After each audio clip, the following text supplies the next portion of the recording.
What's up, world? It's your girl, Ina Barnes, aka Busy E, and this is my co-host, who's also my son, Jonah Barnes-Moore, aka Busy J. And we are coming to you with another installation of It's Just Business. If you've been following along with us, you know that we're going through a segment that we call Disruptor or Not, and we are going down CNBC's top 50 disruptors for 2019. And today we are on number 34. 34. Palantir. Palantir, yeah. Palantir. Palantir. I don't know how to spell it. Or Palantir. Palantir. Palantir. I don't Oh, know. well, okay. So who are they? What do they do? Why do we care? So, Palantir, just to give you the brief rundown before I read you this long 2 paragraphs, but bear with me, it's very interesting.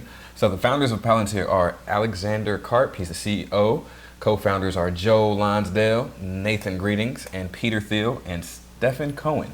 This company is launched in 2003. They're headquartered in Palo Alto, California, and they're currently valued at $20.5 billion. Key technologies they use are artificial intelligence, machine learning, software-defined security, and the industry that they're in is business services, data mining, and cybersecurity. Now I'm going to read you a little bit about the company and a little bit about what they do, and then I'll give you the overview in layman's terms of how to simply identify what they do.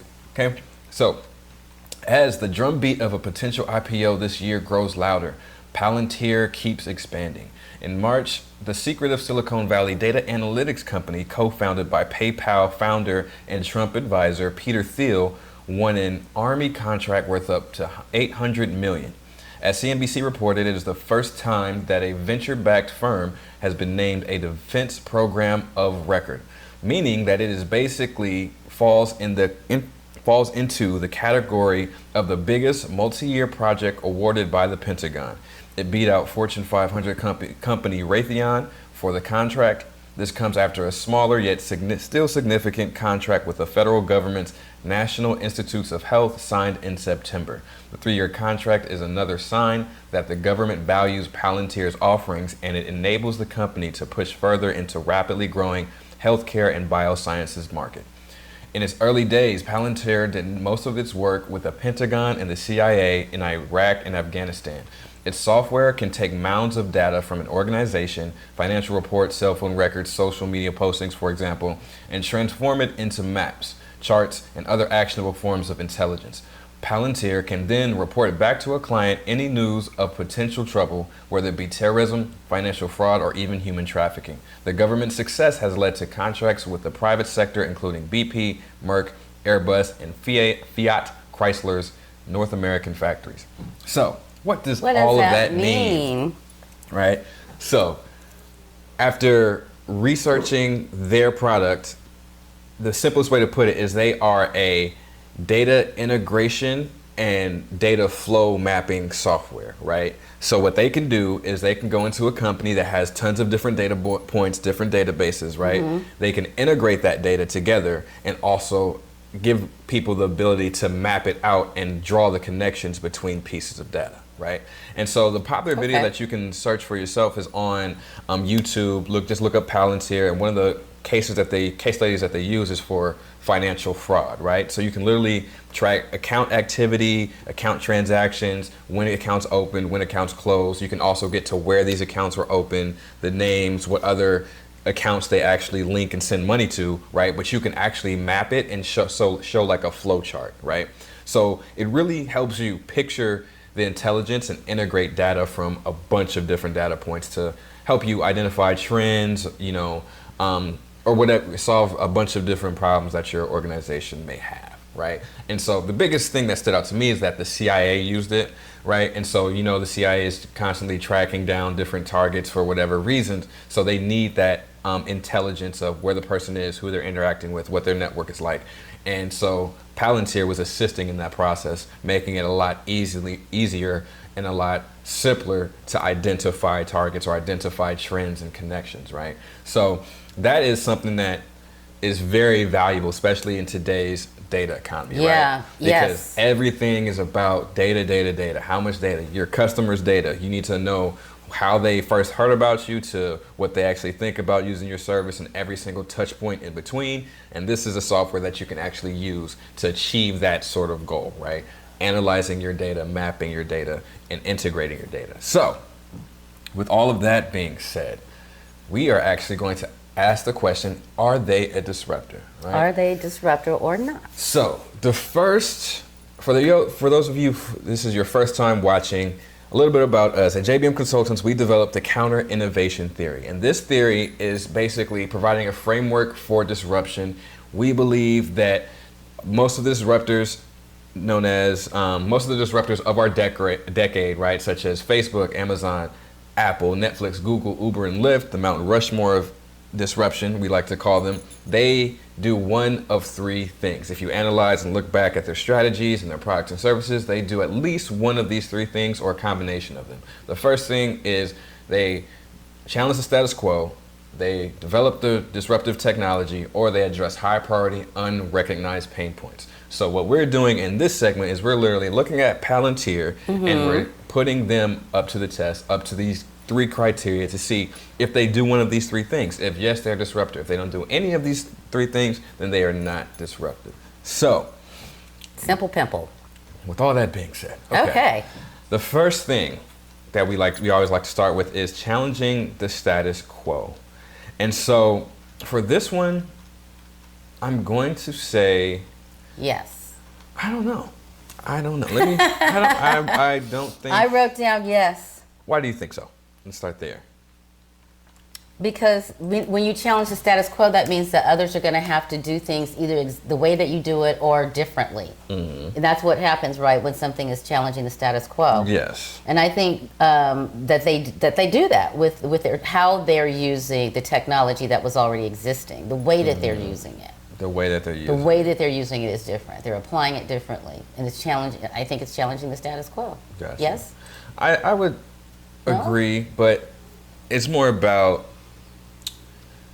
I guess so. Yeah, from that standpoint, yes, because the current way of actually analyzing and mapping data, it requires a lot of analysts, like human resources, human capital, to do these different things, identify the different trends between these different data points and of the such. Yeah. And I guess this does make it easier when it comes to actually integrating all the data points and then mapping them out. That definitely is challenging the status quo. Yeah. So on that front, yeah, I guess I'll say yes. Good. I'll say yes. That's definitely something that's needed, because I know a lot of processes, just being in the workforce, they don't have this kind of capability. So, but the fact that it's been around for a while. Oh, and by the way, sorry, I forgot to mention, this is the product that we're talking about specifically is called Foundry, Palantir's Foundry. That is the actual product and software that does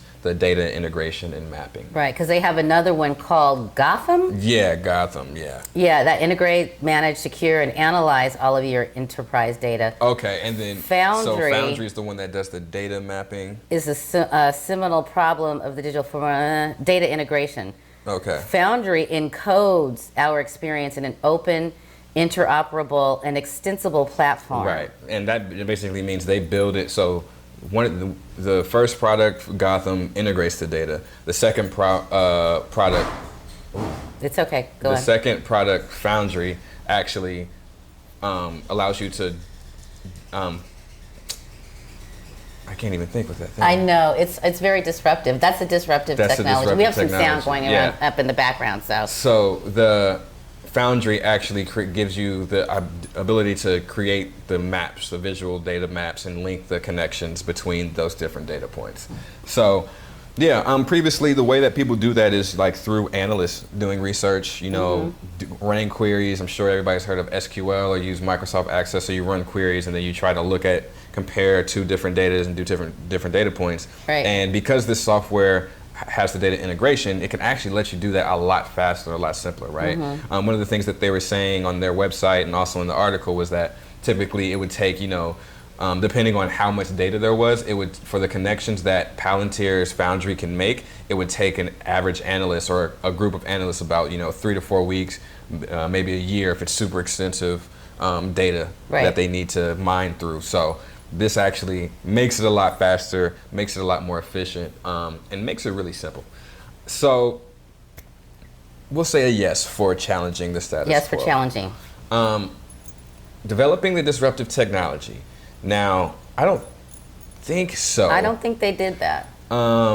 Because it's software as a service, so unless they didn't develop applications on their own, like they didn't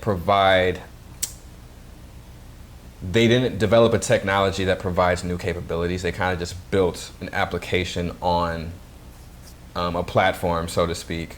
So I would say no as of right now. I'm not exactly 100% sure how their inner operations work or what proprietary developments they actually made to create their product, but from what I can see, it's a no. It's not like they created Wi-Fi, blockchain, AI, machine learning. They may utilize some of these things within their product, but they didn't create that technology that provided new capabilities. Right. Right. So it's just a software and how they do the process that they use, the cocktail, if you will, of these different technologies to provide a Good service. cocktail. That's a very nice way of Right. saying it. Yeah. So that's a no So that's to a no developing disruptive. for developing the disruptive technology. Now, Okay. addressing high priority unrecognized pain points. I think this is a no too. I think it's a no because it's not, we all know that we need to find the connections between various data points, and various pieces of data and actually develop some insights. So their software just facilitates that process. And in facilitating that process, no unrecognized pain points are solved or even make themselves presented after using their product or service or anything like that. So it's like, yeah, everybody knows that they need to do it faster, they need to do it more efficiently, they need to parse data and read through it more quickly so they can make actionable decisions and gather intelligence. But in doing that, no unrecognized pain point made itself evident that they're actually addressing. Right. So that's a no on that front. So yeah, they challenged the status quo, they didn't develop the disruptive technology, and they don't address high priority unrecognized pain points. But since they did one of the three, then it is a yes. Palantir Putting them up is, to the CIT, the Yes. counter innovation theory, they are a they disruptor. are a disruptor, yes. And they're obviously executing well, $20.5 billion in valuation. They've been in business. My favorite B word. They're landing $800 million in government contracts. Early this year, a Palantir executive revealed on French TV that the company had revenue of $1 billion in 2018. So they're doing big things, Yep. they're executing, and they provide something that is really gonna, down the line, is gonna be very valuable. Because the more that data becomes a crucial and essential core of business, the more Palantir services are gonna be needed, right? And so you're gonna see people getting these kinds of softwares to actually see the connections between the different data. So this is definitely a company I'm excited to watch, and they already have done great work, have a great team behind them. They're obviously executing, being in business for almost 20 years. So good on Palantir. Good Yes, on they're a Palantir. disruptor. So thank you guys for tuning in. Thank you. This has been another episode of Disruptor or Not. Make sure to go check out jbmconsultants.org to see our other podcasts. If this was your very first one, we have a lot more. We're on number 34. We started at number 50. So about 16, 17 more podcasts, plus the other It's Just Business podcasts that we have before we started the Disruptor or Not series. You can go check out those all on jbmconsultants.org. You can also get you some merchandise as well if you want to support us through that way. We have the innovation caps, we have the t-shirts, we have hoodies on jbmconsultants.org. So make sure you go to the store online at jbmconsultants.org and check that out. Check it out. And make sure you comment, like, share, and subscribe if you like what you've heard, and definitely get in on the conversation. Yeah. If you've ever, heard, had the experience of using Palantir or been watching them for a while, definitely get in, chime in, throw in your 2 cents. We'd love to hear from you. But here's the disclaimer that we always put. When we do cover these things, people may feel certain ways. They may agree or disagree, right? You might actually feel like, no, they aren't disruptive because this company's. That's great. Get in on the conversation. We want to hear from you. Right? But you got to take your emotions out of it. That's the important thing. Because we know, there's one thing that we know here at JBM Consultants, that it's not personal. It's just business. So thank you guys. Take care, and we'll see you next week. See you next time.